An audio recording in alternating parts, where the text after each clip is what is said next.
গত কয়েক দশকের মধ্যে বাংলাদেশে সবচেয়ে বড় গণঅভ্যুত্থান ঘটেছে ২০২৪ সালের জুলাই মাসে। বৈষম্য বিরোধী ছাত্র আন্দোলনের নেতৃত্বে সংগঠিত এই অভ্যুত্থানে ১৫ বছরের ফ্যাসিবাদী শাসনের অবসান ঘটেছে।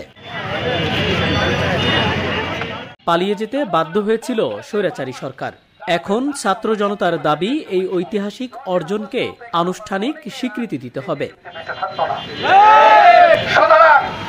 আমাদের রক্তের ওপর দিয়ে যেহেতু আমরা এই স্বাধীনতা অর্জন করেছি, এটাকে অবশ্যই আমাদের আন্তর্জাতিকভাবে এবং দেশীয় সাংবিধানিকভাবে এটাকে স্বীকৃতি দিতে হবে।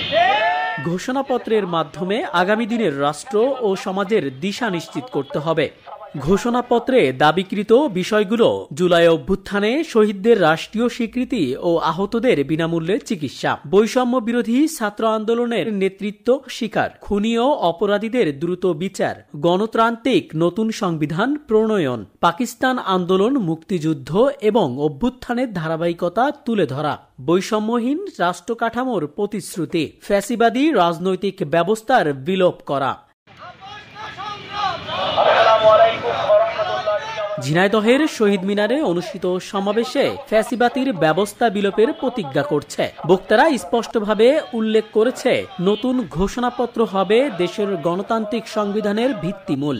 মূলত বাকশাল না, সেই বিগত 1947 সাল থেকেই ফ্যাসিবাদী ব্যবস্থার যে প্রচলন সৃষ্টি হয়ে এসেছে, আমরা সেই ফ্যাসিবাদী বিরুদ্ধে কাজ করতেছি। ছাত্র জনতা 2024 সালে যখন এই গণ অভ্যুত্থান করেছে, এই ছাত্র জনতার এই গণ অভ্যুত্থানটাকে স্বীকৃতি স্বরূপ আমাদের বাংলাদেশকে যেন নতুন রাজনৈতিক যে দলগুলো আছে, বিভিন্ন রাজনৈতিক দল এবং নতুন রাজনৈতিক দল যারা আসবে, তারা যেন এই ফ্যাসিবাদী ব্যবস্থার বিরুদ্ধে কাজ করতে পারে। প্রত্যেকটা রাজনৈতিক দলের একটা ফ্যাসিজম যে আগাছা লাগিয়ে রেখে গেছে, আগাছা এখন বড় হচ্ছে। আমরা চাচ্ছি এই 24-এর পর যেন আর কোনো ফ্যাসিবাদী গোষ্ঠী গড়ে না উঠতে পারে, এই লক্ষ্যে আমরা কাজ করে যাচ্ছি। এবং গণ অভ্যুত্থানের যে ইয়েটা আছে, সেটাকে আমরা স্বীকৃতি চাচ্ছি, আমাদের গণ অভ্যুত্থানটাকে স্বীকৃতি চাচ্ছি এবং এটা হচ্ছে সাংবিধানিকভাবে স্বীকৃতি চাচ্ছি।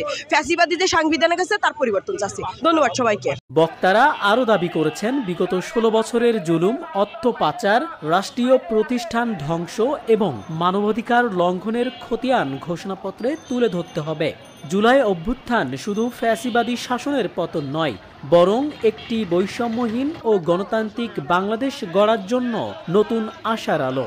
এই জুলাইয়ের যে সংগ্রাম, বৈষম্য বিরোধী ছাত্র আন্দোলনের পক্ষ থেকে যে সংগ্রামের মধ্য দিয়ে মূলত ফ্যাসিবাদ ব্যবস্থা আমরা বিলুপ্ত সাধন করেছি।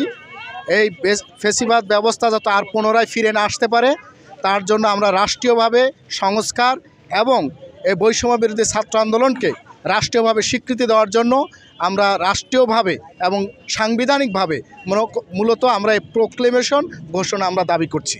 অনতিবিলম্বে রাষ্ট্রীয়ভাবে এই বৈষম্য বিরোধী ছাত্র আন্দোলনকে স্বীকৃতি প্রদান এবং তাদেরকে কোনো প্রকার ফ্যাসিবাদ ব্যবস্থা যাতে পরবর্তীতে ফিরে না আসতে পারে, তার জন্য এখন থেকে সে বন্দোবস্ত করার জন্যই মূলত আজকের আমাদের এই লিফলেট বিতরণ। নতুন রাষ্ট্রীয় কাঠামোতে ভোটাধিকার সহ সকল মৌলিক অধিকার নিশ্চিত করার দাবিতে ছাত্র জনতার আন্দোলন আরও শক্তিশালী হচ্ছে।